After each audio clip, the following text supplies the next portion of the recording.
Media మిత్రులకు నమస్కారం.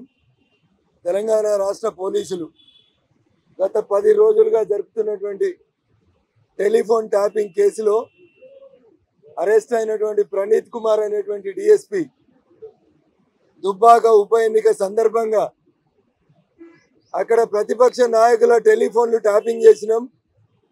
హుజూరాబాద్ ఎన్నికల్లో కూడా సేమ్ చేసినాం. మునుగోడు ఉప ఎన్నికల లోపల కూడా ప్రతిపక్షాల నాయకుల ఫోన్లు ట్యాపింగ్ చేసినామని పోలీసు ఉన్నతాధికారుల ముందు అంగీకరించినట్టు అన్ని దినపత్రికల్లో అన్ని టీవీ ఛానళ్లలో కూడా వార్తలు వస్తున్నాయి.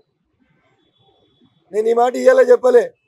దుబ్బాక ఉప ఎన్నిక అయిపోయిన తెల్లారే నేను ఇదే డీజీపీ కార్యాలయంకి వచ్చి నా ఫోన్లు ట్యాప్ చేసిండ్రు, పోలీస్ అధికారుల మీద చర్య తీసుకోమని దరఖాస్తు ఇస్తే ఆ రోజు ప్రభుత్వం స్పందించలేదు. రఘునందన్ రావు ప్రతిపక్ష ఎమ్మెల్యే కాబట్టి తప్పుడు ఆరోపణలు చేస్తుండు అని చెప్పింది.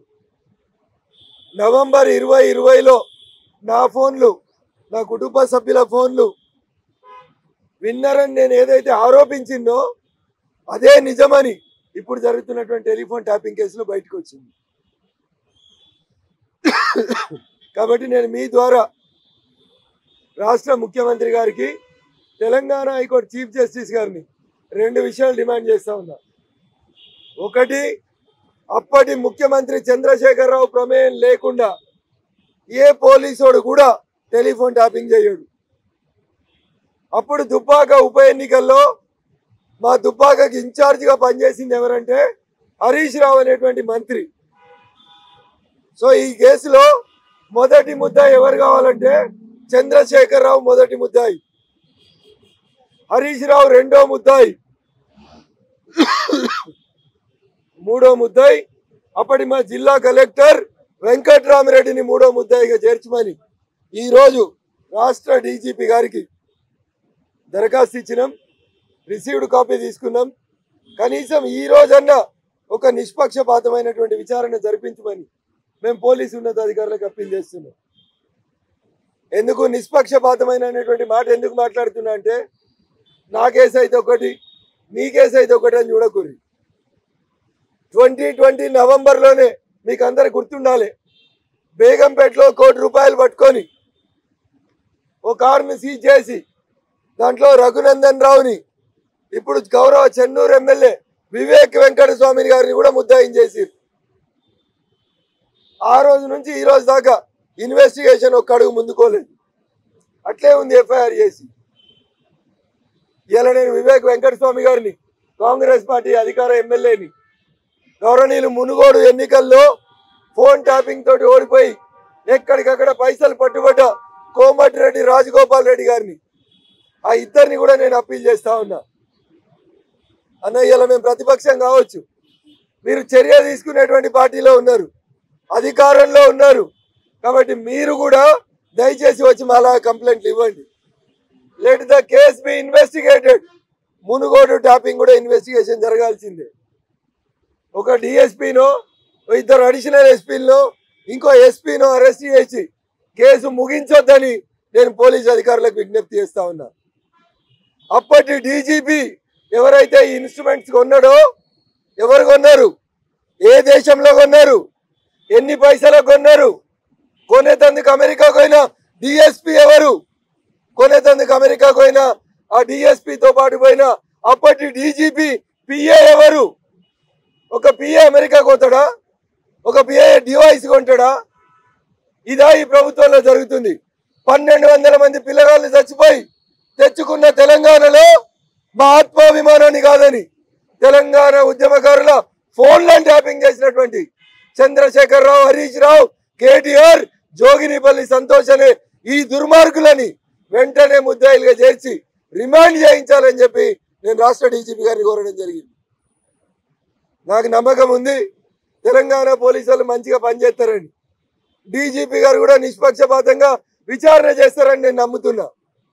నా ఎఫ్ఐఆర్ నవంబర్ 2020 చంద్రశేఖరరావు, హరీష్ రావు, వెంకట్రామిరెడ్డిల మీద సెపరేట్ ఎఫ్ఐఆర్ చేసి ఇన్వెస్టిగేషన్ చేయమని అడిగిన. చేస్తారనే నమ్మకం నాకుంది. నిన్న నాలాగనే ఇంకో తెలంగాణ ఉద్యమకారుడు ఎన్ఎం శ్రీనివాస్ రెడ్డి కూడా దరఖాస్తు ఇచ్చిపోయిండు. ఇవాళ ఇంకో బాధితుడు మహేశ్వరం నుంచి పోటీ చేసిండు, సబితా ఇంద్రారెడ్డి మీద పోటీ చేసిండు, మా పార్టీకి వెళ్ళి పోటీ చేసిర్రు, అందెల శ్రీరాములు అని బీజేపీకి వెళ్ళి పోటీ చేసిండు.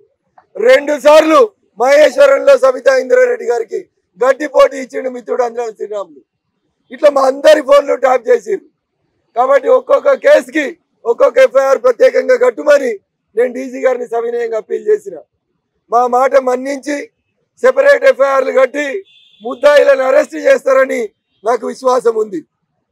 ఒకవేళ మా నమ్మకాన్ని పోలీస్ శాఖ వమ్ము చేస్తే ఇంకో విషయం కూడా తెలిసింది. ఇండియాలో కొందరు జడ్జిల ఫోన్లు కూడా విన్నారట, ఈసార్లు హైకోర్టు జడ్జిల ఫోన్లు కూడా విన్నారట. అందుకని కొద్దిగా అయితే సుప్రీంకోర్టు చీఫ్ జస్టిస్ వస్తున్నారు, 5 గంటలకు తెలంగాణకు వస్తున్నారు. హైకోర్టు బంగ్లాకి భూమి పూజ చేసేందుకు తెలుగు మాట్లాడే మా తెలంగాణ జడ్జీలారా, ఆ సుప్రీంకోర్టు చీఫ్ జస్టిస్ కన్నా చెప్పుండ్రి మీ జడ్జీల ఫోన్లు కూడా కొంతమంది చంద్రశేఖరరావు ఆదేశాల మేరకి పోలీసు వాళ్ళు విన్నారు. కాబట్టి now my sincere request to the honourable chief justice of India, illegal tapping is done in Telangana. This is not only the allegation of Raghunandan Rao, this was the allegation of Andhra Pradesh Chief Minister Mr. Nara Chandrababu Naidu also. So now I demand the Chief Justice of this country to provoke, to instigate and to order the Telangana DGP to involve in this matter and kindly make a free and fair inquiry in the comprehensive manner, not in the piecemeal manner. This is my humble request to the Honorable Chief Justice of India, because these phones were not only used in Telangana. Karnataka election unte ee device Bidar kotadi, Andhra Pradesh election unte ee device Suryapeta Kodada madhya koi Andhra Pradesh MLA phone lintadi. Dini vaishalyam Telangana ellalu daati Karnataka lo Kumaraswamy kosam, Andhra Pradesh lo Jagan Mohan Reddy kosam ఇట్లా వాళ్ళు ఇష్టం ఉన్న దోస్తుల కోసం చేసిరు. Cinema ఇండస్ట్రీని blackmail చేసిరు, రియల్టర్లని blackmail చేసిరు. అన్న మీకు ఇంకో మంచి మాట చెప్తా. ఒక ఆయన రియల్ ఎస్టేట్ వ్యాపారం చేసుకుంటాడు, ఆయన మీద వీళ్ళ కన్ను పడ్డది, నెంబర్ 2దో నెంబర్ 3దో కన్ను పడ్డది. ఆయన ఇంటికి పోలీసు వాళ్ళని పంపి ఇంట్లోకి వెళ్ళి 2 కోట్ల క్యాష్ ఎత్తుకొచ్చిర్రు. పంచనామా చేయలే, కేసు చేయలే, 2 కోట్లు తీసుకుపోయారు పోలీసు వాళ్ళు. తర్వాత వాళ్ళ ఇంట్లో తుపాకులు పెట్టి 13 కోట్లు నగదు ఎలక్టోరల్ బాండ్స్ కొనిపించారు. మన పేపర్లలో వచ్చింది ఆ కంపెనీ పేరు. అదృష్టం ఏంటంటే ఇలా ఆయన టీవీ ఛానల్కి ఓనర్ అయ్యిండు. పేరు చెప్పడం నాకు మంచిగా ఉన్నది, జర మీరే ఎంక్వైరీ అయ్యారన్నా. 4th ఎస్టేట్ అన్న మీరు. మేము తప్పులు చేస్తే, రాజకీయ నాయకులు చట్టాలు చేసే వాళ్ళు తప్పులు చేస్తే, కార్యనిర్వాహక వ్యవస్థ తప్పు చేస్తే, జ్యుడిషియరీ తప్పు చేస్తే స్క్రూటినీ చేయాల్సినటువంటి మా మీడియా మిత్రులకి మేము సవినయంగా అప్పీల్ చేస్తా ఉన్నాం. మీడియా మిత్రులు ఇళ్ళకి వెళ్ళి కూడా తుపాకులు పెట్టి పైసలు ఎత్తుకపోతుర్రన్న. అందుకని ఒకసారి దయచేసి ఆలోచించండి. ఆ టీవీ ఛానల్ యజమాని కూడా దయచేసి వెంటనే వచ్చి కంప్లైంట్ ఇవ్వాలనో రేపు కంప్లైంట్ ఇవ్వాలని నేను వారికి కూడా అప్పీల్ చేస్తా ఉన్నా. ఇంకో 4 రోజులు చూస్తా, ఆయన ముందుకు రాకపోతే ఆయన పేరు కూడా నేనే బయట పెడతా. టీవీ ఛానల్ పేరిట హరీష్ రావు అనేటువంటి బినామీ ఒక టీవీ ఛానల్, వాళ్ళ దగ్గర ఎట్లుంటాయండి? పోలీసు వాళ్ళు రికార్డ్ చేసినటువంటి సీడీలు ఒక టీవీ ఛానల్ ఎట్లా దొరుకుతాయి? ఎందుకు సీజ్ చేయొద్దు మీ ఛానల్? ఎందుకు రిమాండ్ చేయొద్దు నిన్ను? ఏం చేస్తారు పోలీసు వాళ్ళు? 100 రూపాయలు దొంగతనం చేస్తే ఎత్తుకొని చేస్తారు కదా లాకప్లో.